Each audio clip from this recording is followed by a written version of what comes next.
লা হাওলা ওয়ালা কুওয়াতা ইল্লা বিল্লাহ 499 বার পড়লে কি হয় জানলে আপনি অবাক হয়ে যাবেন। আমরা অনেক সময় কঠিন বিপদে পড়ে যাই, অনেক সময় হতাশ হয়ে যাই। ফ্রাস্ট্রেটেড পিপল, যারা সবসময় ডিপ্রেশনে থাকেন, সবসময় টেনশনে থাকেন, কি করবেন কোনো কুল কিনারা খুঁজে পাচ্ছেন না, বারবার বিপদ আসতেছে, হতাশ হয়ে যাচ্ছেন। ভালো করে মনে রাখবেন, আল্লাহ তাআলার কাছে যদি আপনি সঠিকভাবে চাইতে পারেন, অবভিয়াসলি আল্লাহ তাআলা আপনাকে দিবেন। আমরা আল্লাহর কাছে চাওয়ার মতো চাইতে পারি না। লা হাওলা ওয়ালা কুওয়াতা ইল্লা বিল্লাহ খুবই চমৎকার একটি বাক্য। যদি কোনো ব্যক্তি অভাবে থাকেন এবং এই দোয়া পরে যদি আল্লাহ তাআলার কাছে দোয়া করে, আল্লাহ পাক রব্বুল আলামিন তার অভাব দূর করে দিবেন। কোনো ব্যক্তি যদি বিপদে থাকেন, আল্লাহ পাক রব্বুল আলামিন বিপদ থেকে হেফাজত করবেন।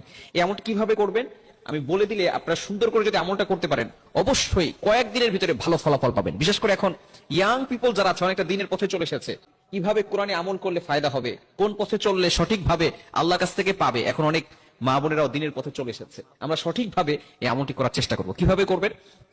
লা হাওলা ওয়ালা কুওয়াতা ইল্লা বিল্লাহ এতটুকু 499 বার পড়বেন। এবং এটা পড়ার আগে আপনি দুরূদের আমল করবেন। মনে রাখবেন, আমরা অনেক সময় দোয়া করছি, দোয়া কবুল হচ্ছে না, বিকজ আপনি মনে রাখবেন সব সময় দোয়ার আগে যদি দুরূদ পড়া হয়, তাহলে এই দোয়াটা একেবারে আরশে আজিমে গিয়ে নক করে। আর যদি আপনি দুরূদ না পড়েন, তাহলে এই দোয়াটা মুআল্লাকুন, ঝুলন্ত অবস্থায় থাকে, পেন্ডিং বলেন আমরা।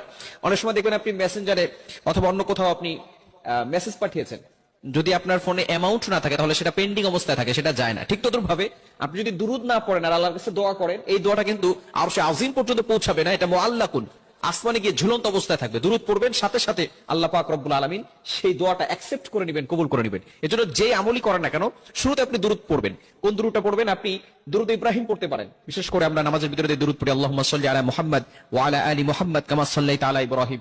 এই দুরূদটি আমরা পড়বো। দুরূদ পড়ার পরে 499 বার লা হাওলা ওয়ালা কুওয়াতা ইল্লা বিল্লাহ এটা পড়বেন। পড়ার পরে আপনি লা হাওলা ওয়ালা কুওয়াতা ইল্লা বিল্লাহিল আলিয়্যিল আযীম পুরোটা একবার পড়বেন, তাহলে 500 বার হবে। এরপরে আপনি দুরূদ পড়ে আল্লাহর কাছে দোয়া করবেন। আপনি দেখবেন যা আল্লাহ তাআলার কাছে চাইবেন, আল্লাহ পাক রব্বুল আলামিন সকল চাওয়া পাওয়াগুলো আল্লাহ তাআলা কবুল করবেন।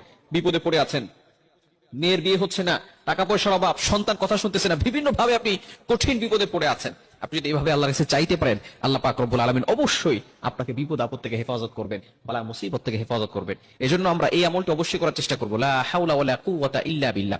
শুধু যে আপনি ইশারা নামাজের পরে এটা 499 বার পড়বেন বিষয়টা এমন নয়, আপনি এটা যে কোনো সময় পড়তে পারেন। বিশেষ করে এই আমলটি 499 বার পড়ার জন্য আপনি ইশারা নামাজের পরে পড়বেন। এছাড়া আপনি ফজরের নামাজের পরে 100 বার পড়তে পারেন, লা হাওলা ওয়ালা কুওয়াতা ইল্লা বিল্লাহিল আলিয়্যিল আযীম। অথবা মাগরিবের নামাজের পরে 100 বার পড়বেন। যদি কোনো ব্যক্তি ফজরের নামাজের পরে লা হাওলা ওয়ালা কুওয়াতা ইল্লা বিল্লাহিল আলিয়্যিল আযীম 100 বার পড়ে, আল্লাহ পাক রব্বুল আলামিন মাগরিব পর্যন্ত, সন্ধ্যা পর্যন্ত ওই বান্দাকে প্রটেক্ট ফ্রম অল অ্যাক্সিডেন্ট, সকল বিপদ আপদ থেকে, বালা মুসিবত থেকে হেফাজত করে, বলেন সুবহানাল্লাহ। শুধু তাই নয়, আবার যদি কোনো ব্যক্তি মাগরিবের নামাজের পরে লা হাওলা ওয়ালা কুওয়াতা ইল্লা বিল্লাহিল আলিয়্যিল আযীম 100 বার করে পড়ে, আল্লাহ পাক রব্বুল আলামিন পরের দিন ফজর পর্যন্ত তাকে সকল প্রকার বিপদ থেকে হেফাজত করে দিবেন। এজন্য এই আমলটি